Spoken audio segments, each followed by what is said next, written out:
Hello, all you freedom-loving people. The Trump administration requested Congress to codify the DOGE cuts to NPR, PBS, and USAID. Musk's comments about the big, beautiful bill spark reactions, and US-China trade talks are intensifying. Okay, let's get into it.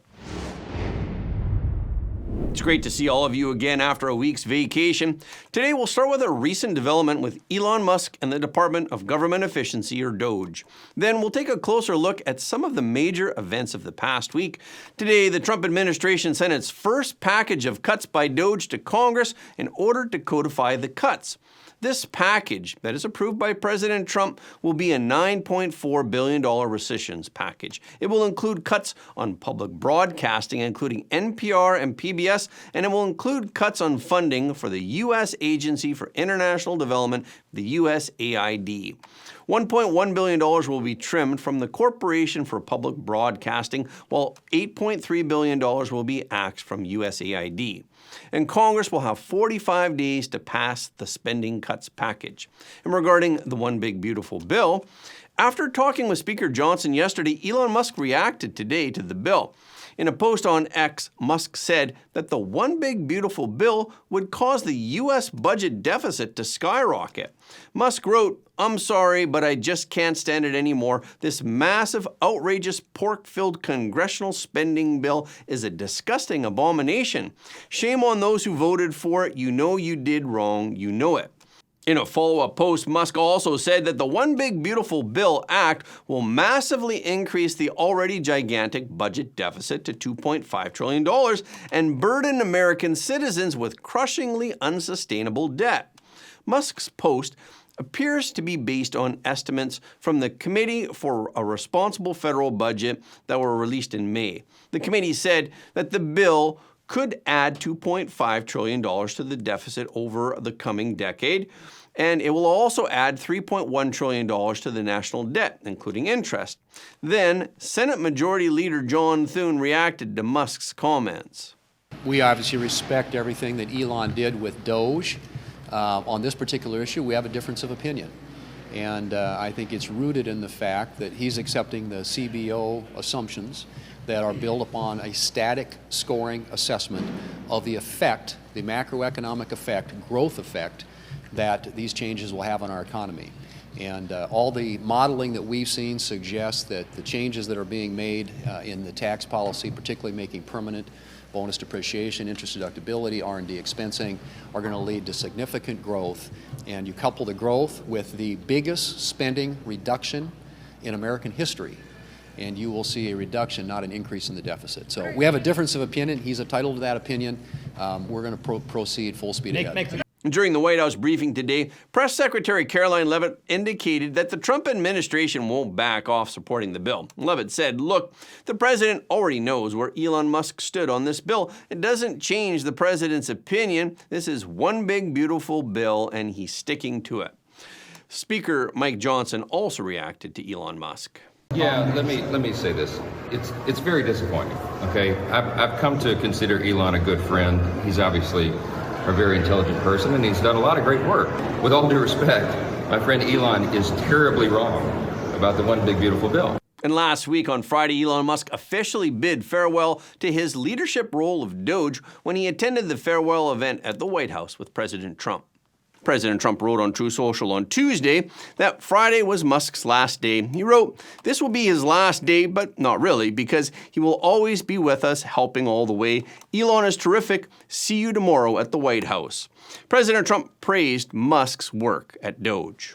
Today it's about a man named Elon, and he's one of the greatest business leaders and innovators the world has ever produced. He stepped forward to put his very great talents into the service of our nation, and we appreciate it. And I just want to say that Elon has worked tirelessly helping lead the most sweeping and consequential government reform program. President Trump also praised Musk for making a huge difference in the way the government operates. A colossal change in the old ways of doing business in Washington. DOGE has installed geniuses with an engineering mindset and unbelievably talented people in computers. I actually asked Elon one time, what's their primary thing? And they have a lot of primary things, all having to do with being smart. But he said the thing that they're really the best at is working with computers so that they can't be outsmarted by somebody that's not so honest, that happens to also be good with computers, but not as good as these people. But the mindset in the senior ranks of every federal department, and it's really changed. And with Elon's guidance, they're helping to detect fraud/waste and modernize broken and outdated systems. So as you know, we're talking about various systems and changing systems. President Trump then went on to list examples of government-wasted funds that DOGE has found in the past few months. We've covered many of these examples in previous videos, so we won't repeat them here. And President Trump doesn't think that Musk will leave the DOGE team completely. Many of the DOGE people, Elon, are staying behind too, so they're not leaving. And Elon's really not leaving. He's going to be back and forth, I think. I have a feeling. It's his baby, and I think he's going to be doing a lot of things. And of course, it's not like Elon Musk came to work at DOGE because he has nothing else to do. But Elon's service to America has been without comparison in modern history. He's already running one of the most innovative car companies in the world. You look at his factories and compare them with some of the old factories we have, and it's a big difference. And the most successful space company, and I guess in history you would have to say the largest free speech platform on the internet, etc. Yet Elon willingly, with all of the success, he willingly accepted the outrageous abuse and slander and lies and attacks because he does love our country. I know that very much. He loves our country. He comes from another country, a country that's going through trials and tribulations, I would say.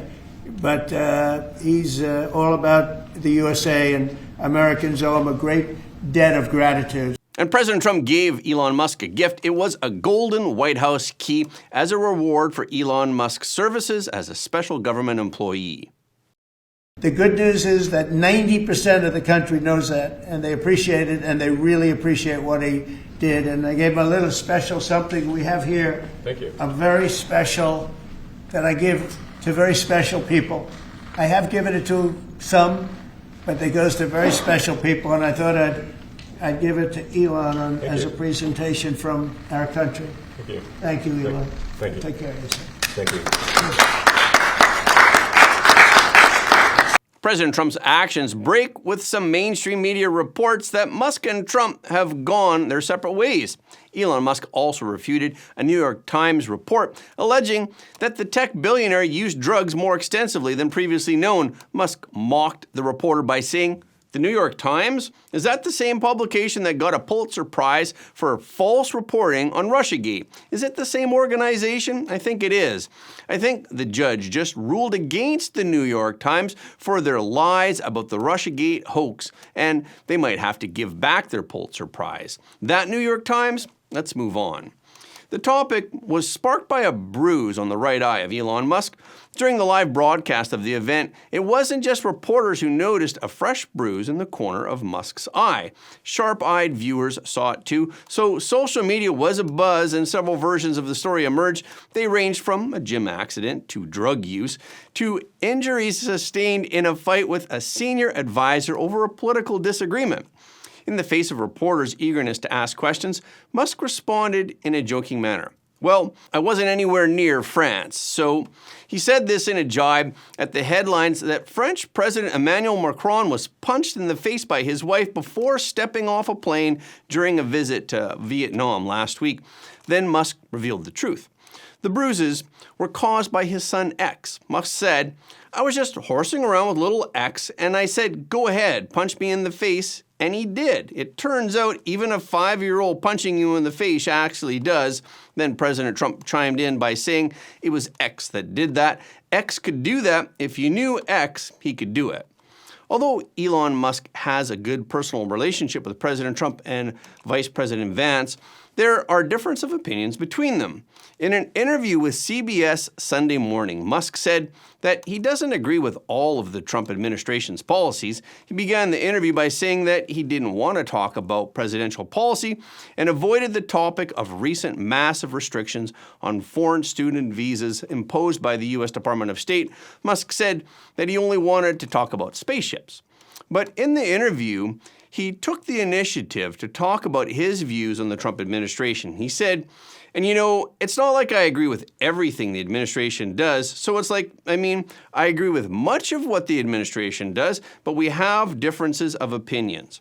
There are things I don't entirely agree with, but it's difficult for me to bring that up in an interview because then it creates a bone of contention. So then I'm a little stuck in a bind where I'm like, well, I don't want to, speak up against the administration, but I also don't want to take responsibility for everything this administration is doing. Musk also talked about his work at DOGE and its impact on Tesla. Last month, Tesla reported a 71% drop in earnings before Musk announced he would exit DOGE. Something started to happen, and it was a little unfair. DOGE became the whipping boy for everything, Musk said, which in turn dragged Tesla down. When the United States and China reached a temporary tariff truce in Geneva in mid-May, the market was excited for a while, but now a few weeks have passed and things don't seem to be going in the direction that some people want. Treasury Secretary Scott Bessent told Fox News last week that U.S. and China negotiations have been slow since the Geneva meeting, but he expects more talks in the coming weeks. On Friday, President Trump accused China of violating the bilateral deal of decreased tariffs, and he announced a doubling of worldwide steel and aluminum tariffs to 50%. President Trump wrote on Truth Social, China, perhaps not surprisingly to some, has totally violated its agreement with us. So much for Mr. Nice Guy. Bessent said last Thursday that breaking the logjam will require both leaders to weigh in with each other. The CCP made promises but did not act according to the agreement. The problem stems from the CCP's delay in issuing new export licenses for rare earths and for other parts that are needed for semiconductors and automobiles. As we have analyzed before, the Chinese Communist Party has compromised with the Trump administration in order to reach a temporary tariff truce because China's economy is in serious trouble and China can no longer withstand the impact of the U.S. tariffs. So now that the CCP has defaulted on the terms of their agreement, is this because they have found a solution to their economic woes? According to the analysis of Wu Jiurui, a U.S.-based scholar of Chinese culture, this shows the contradictory split within the top echelon of the CCP. He analyzed that the present situation of the CCP was like the eve of the Tiananmen Square massacre in 1989. There are two different voices within the CCP. In mid-May, when the CCP delegation met with the U.S. delegation in Switzerland, Xi Jinping was meeting Putin in Russia. CCP Premier Li Qiang and his faction took advantage of this gap in Xi Jinping's absence from China to strike a deal with the Trump administration, gaining a 3-month respite. However, when Xi Jinping returned to Beijing, he refused to recognize the agreement. This has led to the situation that we see now. Now, Xi Jinping is considering whether to match Russia's efforts to start a war in the Taiwan Strait. Because China's economic crisis is so serious, it's impossible to solve the problem even by investing trillions of dollars. Now, Xi Jinping may choose to be an enemy of the United States if he wants strong support from Russia. Therefore, it is the top leaders of the two countries who have to make a decision on how the relationship between China and the U.S. should move forward. President Trump and CCP Chairman Xi Jinping are likely to speak this week, a senior White House official told CNBC on Monday. However, there are also sources inside the CCP that reveal that Xi Jinping's position within the CCP is unstable. The fact that his wife did not accompany him on his visit to Russia is evidence of this. Perhaps he was considering fleeing to Russia. Since Xi came to power, his wife has been a high-profile escort on every one of his international visits. This time, his wife may have been taken as a hostage by Xi Jinping's rivals. Now, there is always a unanimous understanding within the top echelon of the CCP that Xi Jinping will be forced to abdicate at the 4th CCP Central Committee. This is because the policy changes made by Xi Jinping after his second term in power have been recognized by the top echelon of the CCP as an intolerable restoration of Mao Zedong's mistakes. It was a serious leftward shift. But there seems to be no conclusion as to how the removal of Xi Jinping will be carried out. In any case, China's situation can change at any time. Even though the Trump administration's tariff policy had encountered legal challenges, when the U.S. Trade Court ruled last Wednesday that President Trump exceeded his presidential authority by imposing sweeping tariffs on imports from China and other countries under the Emergency Powers Act, less than 24 hours later, a federal appeals court reinstated the Trump tariffs. They said that it would stay the trade court's ruling to consider the administration's appeal. The appeals court ordered the plaintiffs in the case to respond by June 5th, and then the Trump administration has until June 9th to respond. In the meantime, U.S. trade partners are unaffected by these court decisions, and they are still actively negotiating with the White House. Deputy Treasury Secretary Michael Falconer said on Monday that the U.S. is continuing to make very good progress in extensive negotiations with 18 major trading partners. The U.S. is nearing completion of agreements with a number of countries. The 90-day reciprocal tariff moratorium that was announced by President Trump on April 9th will end on July 9th. And according to a draft letter from the Office of the U.S. Trade Representative, Washington has asked multiple countries to submit their best offers by this Wednesday, June 4th. As the relationship between the Trump administration and Harvard University heats up, there are concerns about whether Harvard will use foundational funds to respond to the urgency of the administration's withdrawal of funding. The recent battle between President Trump and Harvard has drawn international attention because it is a culture war in the United States. While the Biden administration's term is over, the Trump administration is making progress in its mission to clean up the leftist mindset. They have cleaned up the DEI department in the government sector, and they are now focusing on the education system, especially universities, academia, and the media. For President Trump to win the culture war, he is focusing on his key points of attack, and Harvard is President Trump's first choice. Even though Harvard is not the only prestigious, socially influential, thought-leading elite university in the United States, it is the hardest hit by the leftist cultures, such as progressivism and woke culture. The Harvard Crimson's 2023 survey of the Harvard Faculty of Arts and Sciences found that 77% of Harvard faculty consider themselves liberal or very liberal, 20% consider themselves moderate, and less than 3% consider themselves conservative or very conservative. In today's American universities, conservatives are not only few in number, less than 10%, they also risk losing their faculty positions by publicly vocalizing their views. This leftward tilt of American universities is the result of a long-term evolution. It's not from an overnight change. Harvard University is just one of them. It's not the only one. For example, Amy Wax, a tenured professor at the University of Pennsylvania's Law School, was cited for an August 2023 article calling for a return to mid-20th century bourgeoisie values such as parenting within marriage, hard work, and respect for authority. Her article, which also criticized the antisocial behavior of some blacks and whites and the anti-assimilation tendencies of some Hispanic immigrants, was deemed racist and offensive, and this resulted in a 1-year suspension and a pay cut. The most absurd incident is when Greg Patton, a professor at the University of Southern California, was suspended from the university after a black student complained that he was discriminating against blacks. The reason was that he used the Chinese word for that in his lecture, but the word kind of sounds like, well, the N-word, nigger. So the battle between President Trump and Harvard is really a battle of values in the culture wars. But in today's America, changing people's minds through debate on different ideologies will be a long-term endeavor. So naturally, the acute President Trump employs the money talks tactics that he specializes in. On April 14th, the Trump administration froze Harvard's federal grants and contracts involving $2.65 billion in funding.